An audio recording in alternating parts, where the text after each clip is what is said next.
All right, my friends, welcome to episode 396 of Baldur's Gate 3. No, of Prof and Dev Play Games. I'm Larry. Over there is Anthony. He makes games. I play games and am a professor. We are here, Baldur's Gate 3, Part 3 at this point. And Anthony, as he came online, said, sorry, I was a little late. I was just beating Baldur's Gate 3. And I'm not even out of Act 1 yet. Yeah.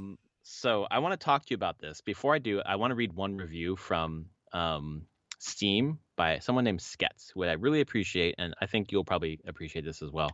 To sum up this game in a way only players will understand, this game has a unique ability to make you think about your next playthrough while you're still playing your current one.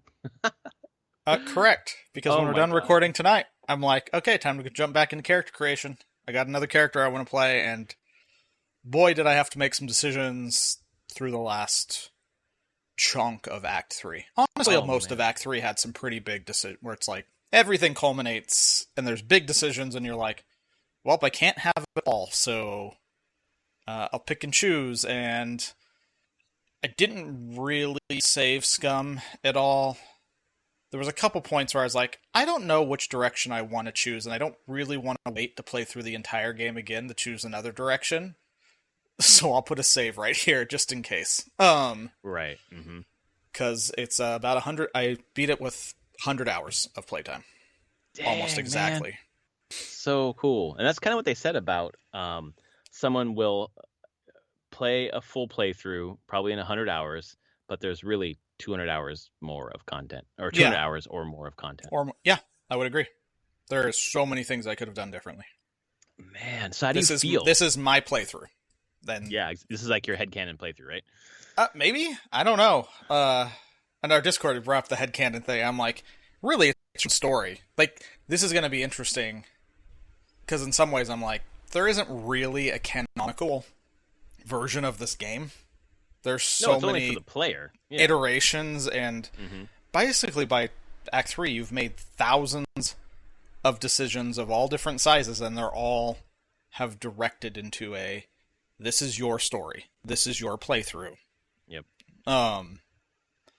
Which is, I mean, I'm sure there's some low probability that you'll have the same playthrough as someone else, but we can probably just say that no one's playthrough is going to be this.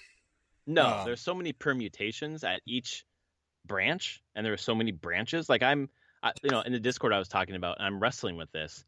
I've talked, I think last podcast, but I've talked on the Discord with you all.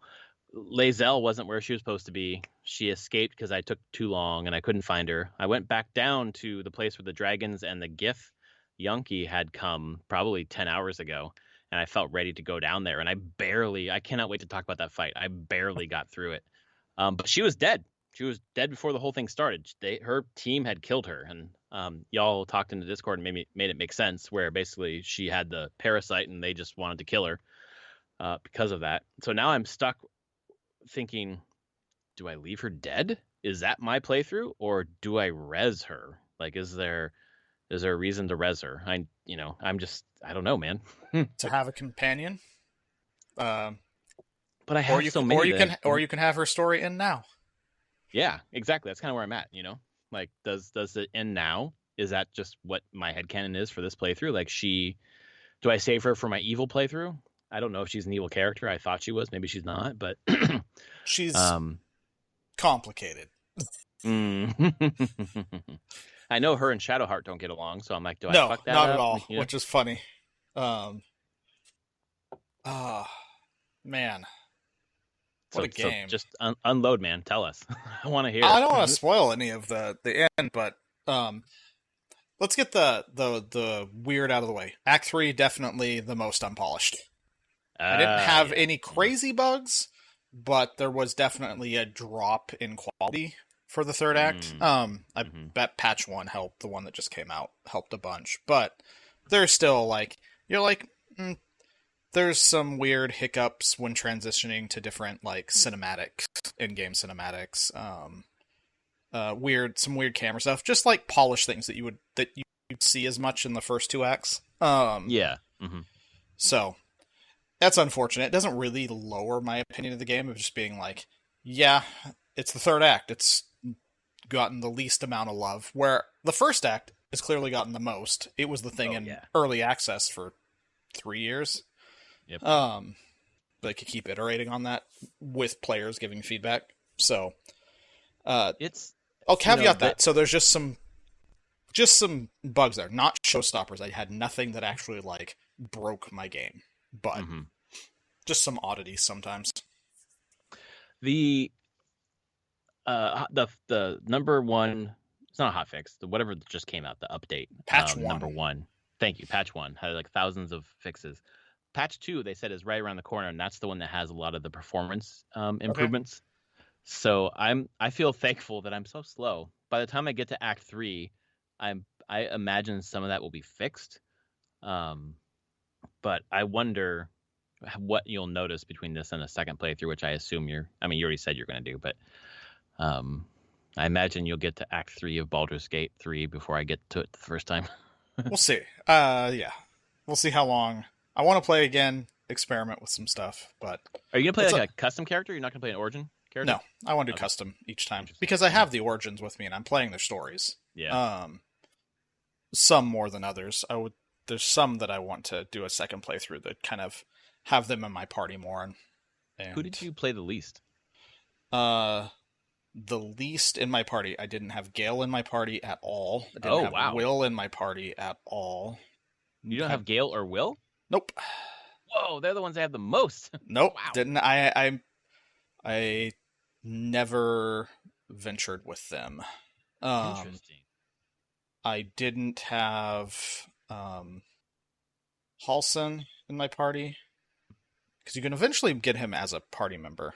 Yeah, once you get to Act 2, it sounds like. Yeah, whatever I did, wasn't able to get him as a party member. I don't know what I did wrong. I don't know what I messed up or missed, but he was like, "Peace out. It's all good. I'm going." He never triggered for you? I mean, he was in my camp. Right, but he wouldn't let you... But then at the end of Act 2, I clearly missed a quest or didn't do a piece that I don't know what I did, because I finished Act 2 and it went to the point of no return, and he's like, I need to stay here. I have to finish my quest. And I'm like, well, not having him as a party member, that's fine. Oh, man. So if you had him, I guess spoilers for folks in Act 1, spoilers, but there's the goblin that you can recruit, whatever her name is. You either get her or Halson. So do you have any interest in going that direction? Yeah, that's right. It's not a goblin. It's a drow. She's not a goblin? Oh, she's a drow. That's right. Pretty sure she's the drow. Yeah, but you have to basically... Right. You have to do a pretty evil run to get her in the first part. Yeah. Mm-hmm. I don't know if it's worth it or not. I don't know how evil I can be, because you can be real evil. Yeah. Dark Urge. Yeah. Yeah, because you have to be like kind of more side with the absolute. Yeah. To get her in your party. Although I don't know if you have to stay that way or if you can shift back another way. Fix her. Like, can you make her not as evil? I don't know. Yeah. No. But that was like something you never explored at all. Neither have I. No, not at all. I had no clue you could even do that. Until people have started talking. I was like, oh, that's a completely different way to do Act 1. I pushed her down the fucking pit. I did that battle like 4 times, and she was the last one, and she just kept fucking wrecking me. And then I realized they crossed the bridge, we're standing next to this expanse there, not very big. So I go up with Shadowheart, and Shadowheart does not have strength, and she pushes 2 of the goblins over the edge by herself. And I bring in my character who's a fighter, and she just launches her right into the pit, and it's like, it's over. This thing that I spent 2.5 hours on, I finished it in 3 minutes. Just lucky rolls. It felt fucking great.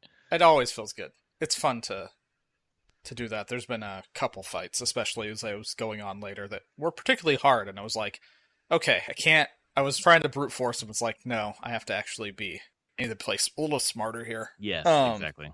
That's what I've started to realize. Use my abilities, like all my options, and it went way smoother. When I started respecking, I guess I'll call it that. It's not respecking. It's switching out the spells for Gale and even Shadowheart, where I'm like, they're more support. I don't need them to be offense. I need them to be support, and it's changed my game, and it's a lot more fun, to be honest. Yeah, you just got to get to the... Whenever Gale gets whatever high enough, you always just want to choose Fireball, though. I did actually. It's level 5. Level 5. I got Fireball. Fireball. I was like, so good. Fuck yeah! I mean, always I want needed it in Fireball. this last fight. Hell yeah! Everything else is support except for Fireball. But actually, I used him. I think it was. You know what? I don't know what spell it was, but it was a bunch of gnolls, and there was like this. It's in Act 1, and it was like this super aggressive gnoll.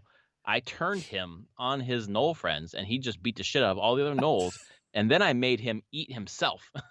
So holy fuck. What the hell, man? It was unbelievable. I was like, well, that fight was a lot easier than it was the first 4 times I tried it. Dude, and this fight with the Githyanki there at the mountain pass, basically, just I had 3 players down. I wiped out their players except for 1, and both of us had 1 hit point left. Oh my god, it was unreal. Honestly, this is my game of the year, and I can't believe I'm saying that because it totally is for me. And even finishing it, even with the little rough edges there, I'm like, this is my game of the year. This is probably my game of the past 5 years. This is a really good game. It hits what I've love about good games and interactive stories, and it takes it to another level that really hasn't been done before. I guess the closest maybe was Disco Elysium before. You know, and that's funny that you mentioned that. But Disco Elysium was a much smaller scope than this game. It's funny you mention that because I've been thinking about Disco Elysium and how I really want to go back and do the last 2 hours and just finish that thing. And it reminds me of the last time a CRPG kind of caught fire. And this, obviously it didn't catch fire like this is, but it really, a lot of people were super invested in that game. People who don't normally play those games. And it was very fucking weird, but it's so good. And it's the last time that a CRPG has grabbed me. And even that, it's both of them. The common thread is the story. The story is so it can go so many different ways. You get to choose. It's just well written. Yeah, really. I mean, you haven't played it yet. You bought it. I know you. I played a couple hours of it. Okay. But I didn't push through it more. But Disco Elysium was just very weird. I need to be in the right mood for that one. That's how I feel about the ending. Is like I got I rented a house and played that last summer and got to like 2 hours away from the ending and it was getting real weird. And I was like, I just haven't been in the mood to go back and do those two hours. Yeah. Let's see. So Baldur's Gate 3 currently has like 231,000 reviews. So yeah, I see 438,000 are in game right now. Yeah, that's been ridiculous. So yeah, they've sold so many copies. 14-ish million on PC. Well over 10 for sure. Maybe like 14, 15. Mm-hmm. Yeah, and then PS5 is going to come out. So all the people that don't have PCs that can handle this thing. Well, and they have cross save, so that's even cool. It's going to be awesome because, I sit on my couch and play this now. I play with a controller, hook up my laptop to my huge-ass TV, and just play on the TV with a controller, and it plays like a dream. And I'm like, am I going to double dip? Yeah. I don't know, man. I probably won't, but God, this is... It's real good. It's real good. It has, just ignited my interest in D&D again. I'm back hard on Critical Role. And all weekend... every single second of free time, my daughter and I have been doing D&D. We've I bought a couple of things. We've been painting minis. My wife was painting minis with us. Oh, really awesome. Really awesome. There's some of the pictures are in Discord of the stuff we did. And then we went to the two game stores today looking for a big dragon that my daughter could paint. Found the game store that's insanely expensive and the one that's not. So we're going to that one. And then just built a bunch of stuff, and I'm just looking on eBay for these really cool painted sets. It was amazing this weekend. Like my daughter, we played before, and she liked it, and she loves stories and storytelling. She was so captivated this weekend. She never asked for a screen. She didn't ask you. It was just like this. It was hyper focused, like I get with my hobbies. We're like new hobby. I'm just so far fucking into it. And she begged me to keep playing yesterday, and then today we played more. And I'm looking for new little like painted little dioramas to do new stuff in, and thinking about adventures I can set up with her favorite characters next weekend. And it's, got the fucking D&D Beyond out, got fucking books out, just setting up the fucking I got the starter set, which had like a really cool, like really robust beginner adventure. Oh no, that is a really good adventure. It is awesome. Lost Mines of Phandelver, I think. No, that's not it. It was the Spires, the Ice Spire. Oh, it's the second one. It's the second one. All right. Which interfaces with the first one as well. You can actually technically do because that name sounds familiar. Mm-hmm. It's the Sword Coast. It's Forgotten Realms. It's all Forgotten Realms. They for the most part. I'm trying to think if they've actually released adventures that aren't Forgotten Realms. They've done different campaign books, but I think every adventure book they've released is Forgotten Realms. Interesting. I mean, I can look at my shelf behind me, but I'm like almost certain. Yeah, because that's just what Wizards have with 5th edition. They've really just focused on Forgotten Realms as like the default D&D world. And they're setting their stuff in. They'll put out other books. There's like the Wildmount book for Critical Role. They've done a couple magic settings as into D&D, Ravnica, Theros. Ravnica being like a giant city world, fantasy city, and then Theros being Wizards' take on Greek mythology, which is actually pretty cool. It's a neat twist on all that, where gods are very Greek god-like. What else have they done? Eberron, that's a popular one. Yeah. I mean, I read so much Dragonlance that like Forgotten Realms was the book series I didn't read, but I know like our friend Travis read the shit out of Forgotten Realms, so I always think of like Forgotten Realms as like the other, which is silly. Although they just released like the Dragonlance thing. Yeah, they finally worked with the original authors and like buried the hatchet on some lawsuits and put out a book.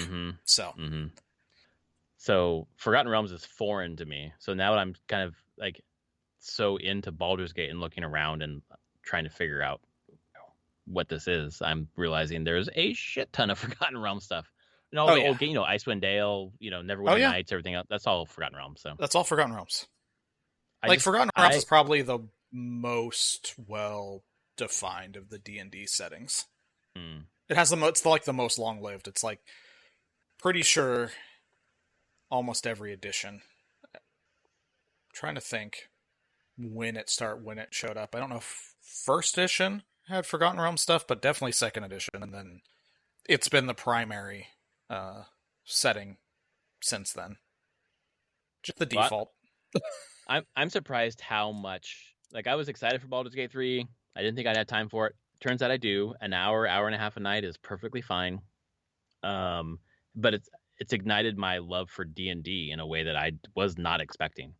And I get it way more now, obviously, because I'm playing a modified version of it. So now I'm, helping my daughter and, really like making it simplified, but like reading through the books and stuff. I'm like, oh, I understand how this shit works now. Like thinking back to the campaigns that I played with Daniel, I was like, I figure out the shit that I didn't understand. Now I get it. God, this is amazing, dude. I should also say, you're painting the figures and everything. This is my little shout out to Hero Forge. Go there. Hero Forge. Ooh. HeroForge.com. And it is a design your character and then have it 3D printed. What the fuck? And and they will do color prints as well. I have one. I actually have one. I backed them on Kickstarter a long time ago. So I have my Bard from my pre-pandemic campaign. But even if you don't buy them, you can create an account and you can like save your characters and what you've designed. My kids just go in here and just make characters all the time. They just love mixing and matching all the parts and posing and the whole thing. Oh my god, dude! Hero Forge is so cool. I was going through eBay looking for like terrain and then miniatures, and then I know we've talked about this before, but a Tabaxi showed up. Tabaxi Samurai. Yeah. And I was like, my daughter is so into cats. she's gonna fucking lose her mind when she sees this thing. Yeah, It's gonna be her new favorite character. Holy shit. Etsy is also very good. I've been looking at Etsy, but this Hero Forge thing. Hero Forge is yes. God. Oh my god. My daughter is going to fucking die.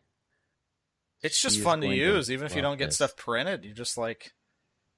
What a genius idea. This has been around for quite a while now. Be a troll, half orc, half demon. Let's see, where's Tabaxi? Turtle person? Wow, dude. Are these like... Some of these are not like canon elephant? No, because these aren't... This is an official D&D. Ah, got it. Okay. Like, they're not licensing Wizards, so... You might see stuff where you're like, they don't use the exact names. But Wizards also can't be like, we're gonna sue you for having a cat person species. They don't have they don't have claim on that, or the turtle person. They just can't call them whatever the hell. They can't call them Tabaxi on here. Yeah. But, there's a lot. Rat folk, giants, and then feline. There we go. The buying thing. There's so many options now. Like, you have unpainted plastic, premium unpainted, just different levels of detail and brittleness. They have color plastic, like 3D printed color. Like, you can paint the miniatures in here, like in the Hero Forge. Set all your colors and just print to the colors. Standees. They'll do it in metal if you want to pay $100. If you want to make a figure of bronze. Wow, dude. Oh my god, this is amazing. Yep. So, sorry, not sorry for pointing this place out. But no, thank you. I have a lot of saved heroes. Oh my god, this is too cool. Show me that tail. What kind of tail you got? There's a new tail library. What the fuck? Dude, so cool. So it's ignited that, and I didn't expect that, and it's just been really cool. And I'm so confused about how big Act 1 is, because I feel like there's probably more on the map I haven't uncovered from the wilderness, and then the Underdark I've barely even touched, probably like spent an hour down there. And there's I found like a fucking temple that had like 3 statues with like light triangle, a blue triangle light, and as soon as I get near it, it fucking destroys me. Yep. So I was like, okay, well, this isn't working. So there's something to that. There's some puzzle, I'm sure, to figure out how to fucking get through that. Yeah. There's a lot there, and that's the thing. If you're went to the mountain pass area, there's some big stuff to do there as well. So I just went in there and then I came back. I was like, okay, it said, wrap up loose ends. So I went through and I was like, when I went through, it didn't say anything like, you're in Act 2. And I was like, Yeah, no, there's a Steam achievement that pops up when you There is, exactly. Yeah, I read that later. And then it really officially starts when you're at like the end of the last light or whatever. And I certainly was not. So. Yeah. End of the last, I wouldn't say that's where it starts. It starts before that. Basically when you're in the Shadowlands. Mm-hmm. That's the start of Act 2. You'll know because the map will be called the Cursed Shadowlands. There you go. And it pops. There's a big clue. And then the achievement pops of like, I'm trying to see what it's called. The Plot Thickens is the achievement. And it pops and it says, you've left Act 1. So there you go. You have to get to that. 30% of all players have gotten through Act 1. That makes sense to me. I am looking at the Steam achievements, and it was like 87% of people have gotten through the Nautiloid. So that means that like 13 haven't. 13% of the people have booted the game up and done nothing with it. Yes, exactly. Like, okay, it works. Yeah. God. I mean, that's very likely. We should be true. Like, there's probably a chunk of people that buy the game, not sure what type of game it is, because people are just talking about it, and they get to like the first part of like, oh, this is turn-based combat, and they're like, I'm out. Exactly. Bye. Let's refund that. I am out. Which is fine. It's not everyone's cup of tea, but it's more people's cup of tea than I think anyone thought. Going into this, Larian, man. Yeah. You know, Larian was like, "No, this is gonna sell. Get ready for 100,000 people." You know. Yeah,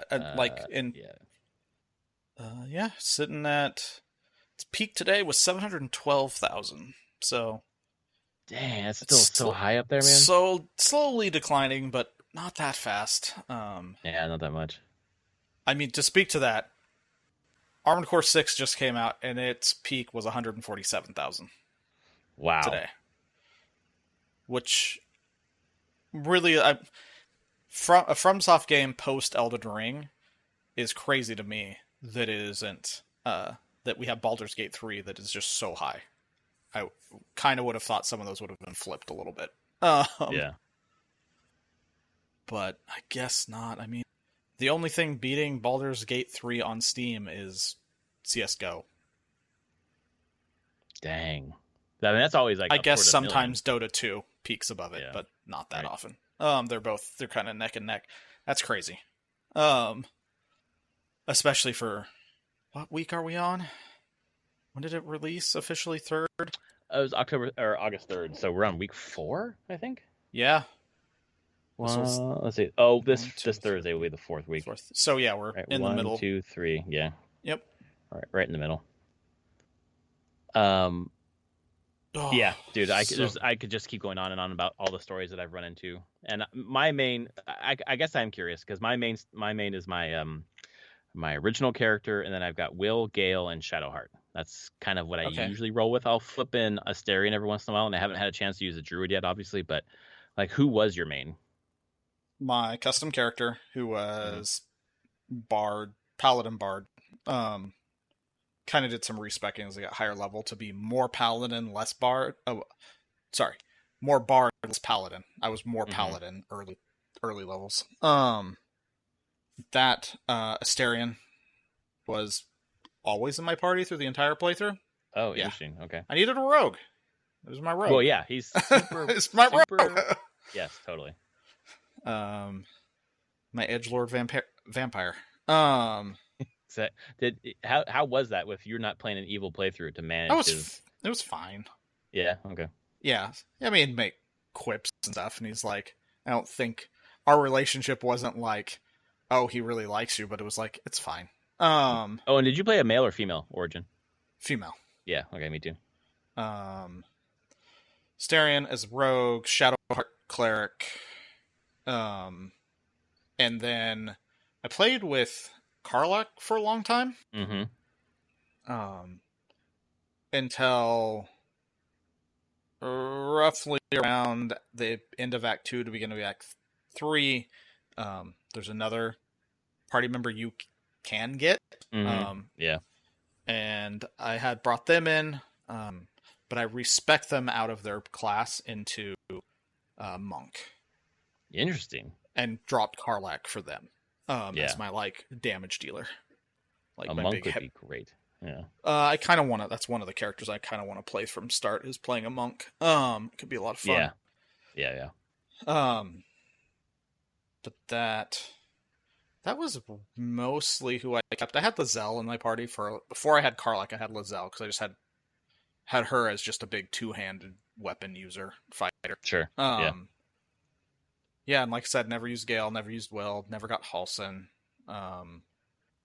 Who else? Am I missing anybody? I don't know if there's more characters besides a returning character that comes later, which is who I assume you're talking about. I don't know if there's anyone else you recruit. I don't think so. I think that's everybody. And yeah, Shadowheart and Asterion never left my party. They were always there. That was pretty cool. Interesting. I mean, Shadowheart's just... I think we saw the stats, right? She's the one that people are mainly sticking with. Yeah, most romanced. And I will say there are ways that if you, depending on how you do stuff through Act 2, she'll just leave. So. Oh, fuck, man. I'm not going to tell you what you have to do. No, of course not. Yeah. Just there are decisions you have to make, and if you choose certain paths, she's just gone, not coming back. So there's a lot with this game on that point of just like decisions happen, characters come and go. I'm pretty sure there are ways for Gale and Will to be just completely gone, not in your party anymore. Lizelle, definitely, as you just saw. Well, yeah, she's an early one. I didn't experience that one, but yeah. I know other ways that it could go. I mean, they just commit to it. That's what this game does. It commits to the choice. It doesn't like go try to hedge its bets on like, oh, your choices kind of matter, but you still get all the stuff. And it's like, no, your choices just matter. And if you choose something, you're probably giving something else up. You may never know what it is, but they just commit to player choice matters and run with it.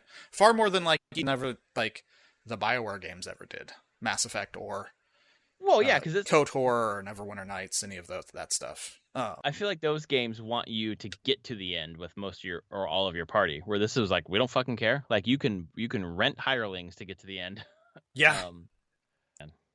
Play it how you want to play it. Experience the story how you want to experience it. Piss off who you want to piss off. Yes. Yeah. It's real good. And yeah, sitting through the ending, getting through that, some tough battles at the end. Okay, that makes sense. I will say in general, this game has like their actual like battle setups has been really good. Mm-hmm. There's typically it's not, especially as you go along, you're like, oh, these are just creative encounters that I'm doing like combat in. There's usually more thing going on than your party versus the other party. There's environmental stuff to keep track of. There's just general interactable things. The way that enemies, what they're trying to do, isn't always just kill you. There's just variation. I think anyone doing encounter design just for like tabletop D&D, this would be a great game to just pull mechanics out of. Whole lot, just be like, that was a cool mechanic. Let's just take that. Going into my game now. Yeah, pretty much. That's cool. I've been pretty impressed overall for the entire game there. And the final battles were pretty. I'm trying to think. The last two definitely they were not easy. I had to think really hard on those and really focus. The last battle I had to play a second time because I just really screwed it up the first time. Yeah, did you do much? I know you said you didn't save scum much at the end, but did you do that at all throughout? Not really. Like I said, there was a couple points where I was like, I don't know how much I'm feel committed to this decision that I'm going to make here, but really I can't think of more than like one or two times where I went back and was like, I'm just going to choose a completely different path. I just don't like how this is feeling. Most of the time, made the choice and just committed to it and felt like, yep, that's what happened. This is good. I didn't feel regret for the decision. Exactly. I felt the same way as well. I've only saved scum once, and it was for like went backwards probably 1 minute. There was a part where I don't know if you've gone to the underground. You had mentioned you didn't save the artist, and I'm not sure if you I didn't even know that. Well, in Act 1 is the underground bandit group, basically. Yeah, I just didn't even know about. I saw them. I talked to some people there. Okay. There's an artist painting there that you get in a conversation about him, and then you can end up talking down the price and buying him or whatever. So I did. But they wanted you to go get the shipment, right, and bring it back. Don't open it. Yeah. So I did all that. Didn't open it. But as you're walking through, you your perception, you find like a chest. You're like, ooh, what's that? So I made Will invisible and opened it up and got a couple things out of it, and then went and tried to close the quest, and it wouldn't close. And I was like, what the hell? So I looked it up, and I was like, oh, fuck, that was the fucking chest I wasn't supposed to open. Oh, well. And I could have saved scum to go backwards, but I would have lost like 3 hours of game time. And I was like, I don't care. I'm not going to do that. Yeah, I hadn't realized I wasn't supposed to open it and claimed the chest and opened it. And then I was talking to them. They're like, you haven't opened this, right? I'm like, nope. What are you talking about? And they're like, no, I think you did. And I'm like, no, I didn't. Persuasion. High persuasion. I'm gonna leave now. I'm out. Yeah. I'm running away. Why is he running away? No reason.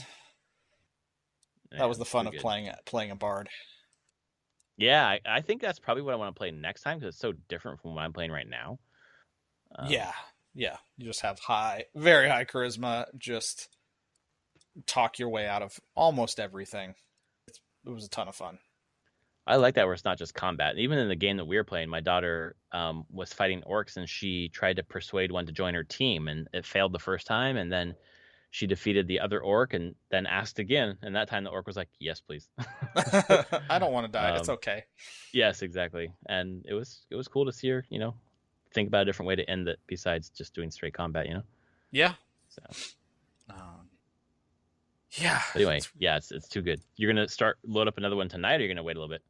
I don't know. We'll see how I feel. I mean, I could see myself just going to the character creator at least, and kind of messing around again and trying to figure out what I want to do, because that took me a little bit the first time, and I feel like it's going to take me a little bit this time. Just kind of working through all my options, because I don't even know exactly what type of character I want to play. Like, monk's interesting, but it would be kind of neat to do like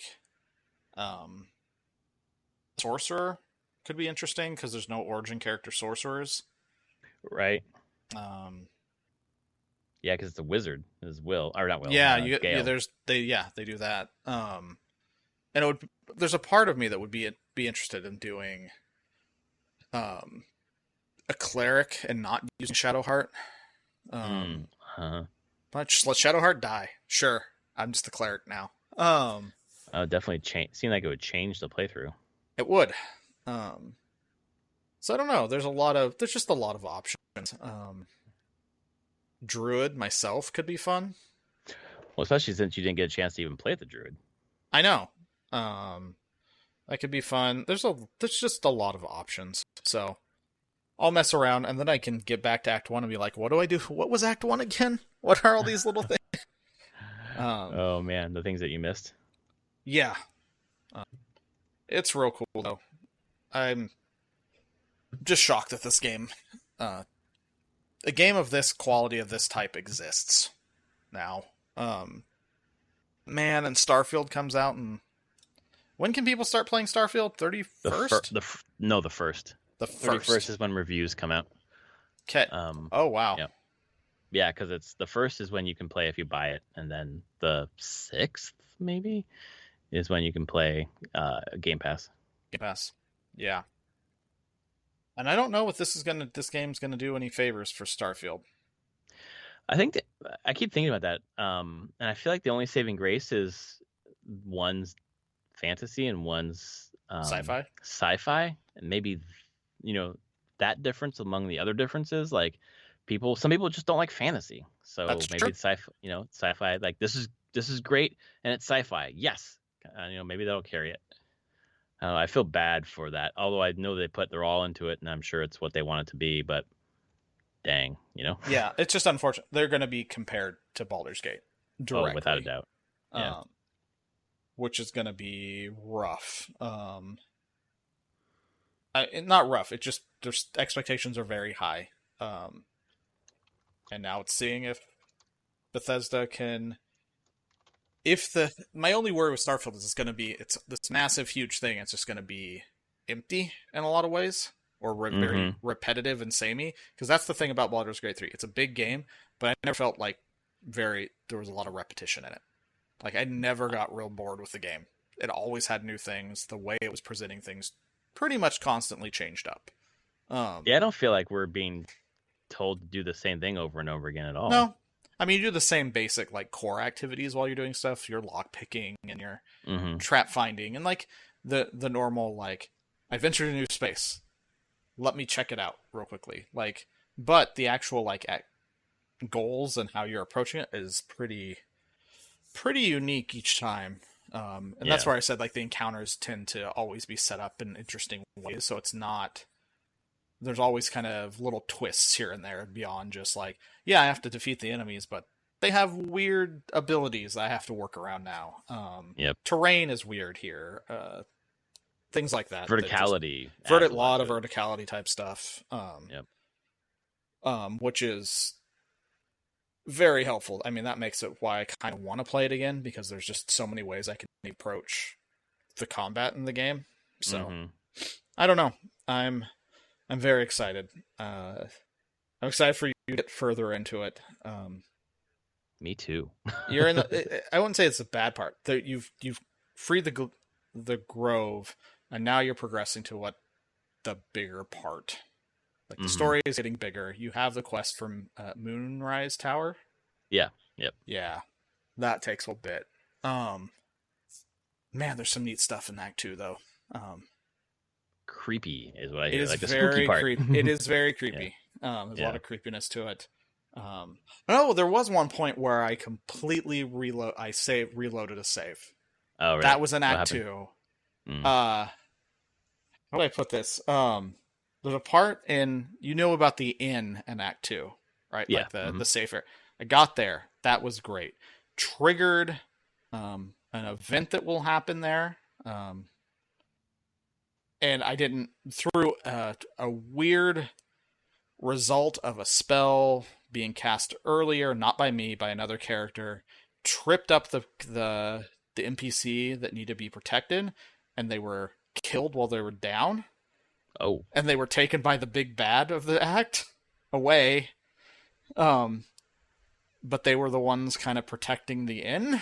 So when they went away, the shadow all kind of collapsed in. And I played this for about a half an hour. I had to kill almost everyone in the inn. Oh, like, no. All the people that I was there to meet. Yeah. Like, this is a way that you can play it. Like, it just goes real bad. But I just kind of was like, I don't want this, because there are... If I had truly committed to that, I couldn't have continued Karlach's quest, because characters that she needed to talk to were dead at that point. Like, there was a lot that was just gonna be off the table at that point. And you're like, I can't do... I've cut off so much of my game here. I can't do this. Yeah, because for a fluke of just how die rolls had worked in initiative order, it wasn't because I'm like, oh, I played poorly. It's just like, yeah, this is D&D, die rolls happen, and this happened. Yep. Did you play with Karmic Dice the whole time? I turned it off somewhere in Act 2. I was starting to get annoyed by it. I was just like, I just want to play pure random. It's fine. Did you get annoyed by it because it was giving you streaks of bad and good? Yeah. Yeah. I was just like, I don't need it. I'm fine just doing a normal dice. Not that I didn't get streaks with that at times as well, but yeah, of course, yeah. That's how but it was fine. Works. I just kind of turned it off. And I didn't even, once I turned it off, I really didn't notice it through the rest of the playthrough. So not really in favor or not of it. It's just like, choose whichever one you like. Doesn't really matter. So yeah, did that. So yeah, that was my big reload. It was just being like, and that was after I'd killed about 20 people in the inn. Of just, and you're like, because okay. They all turn. I was just like, and then because it was some named characters that were the ones that started attacking me, and I was like, oh no, I have to kill them. Oh no, this is a no coming back path. Wow. Oh. Yeah, I'm not here to commit to this. I can't do this. I didn't want this. This is not what I want. It would make for a pretty wild playthrough if that happens. It'd be very strange. Yeah, I keep thinking about the Dark Urge, where like you are committing to some crazy shit. Yeah. So like if you want to go that way, you get to make your own character, but then you're like killing everybody. Yeah, and killing that druid that you come across. Not druid, killing the bard you come across in Act 1. Oh, no. Oh, yeah. No, she's so cool, man. She gets shanked. Oh, man. That's and that was terrible. what I was like, I can't play this. Nope. Although I've read online, people have found ways to make it so it doesn't happen. Just don't go to her? Avoid her? No, it's like... She's a different party member? What was it? It has something to do with, like, making sure that she was, like, potion of sleepiness or something that she's incapacitated so that she won't show up because it's during a camp cutscene. With the Dark Urge. Fuck. And so she can't come to the camp. Is it when you save the Grove and she's there for that party? No, I don't think so. Okay. I think it's... So you see her, I see her again later then, I assume then. Yeah, if she's still alive, then she will show up a couple more times. Awesome, that's cool. Just a side character. Yeah. Come sing me some more songs. Yes. But yeah, I'm excited just to hear your stories as you continue to play. There's been so much like white knuckle combat and like dice rolls. Like I need to get a 20 and I rolled a fucking 19 with a +1 and I fucking hit it and all that kind of different kind of stuff. I can't wait to get the part where I'm just agonizing over choices I have to make. Where like, no, I don't want that person to leave me or that person to die or whatever, but I'm choosing. Yeah. I'm just gonna commit to this thing, you know.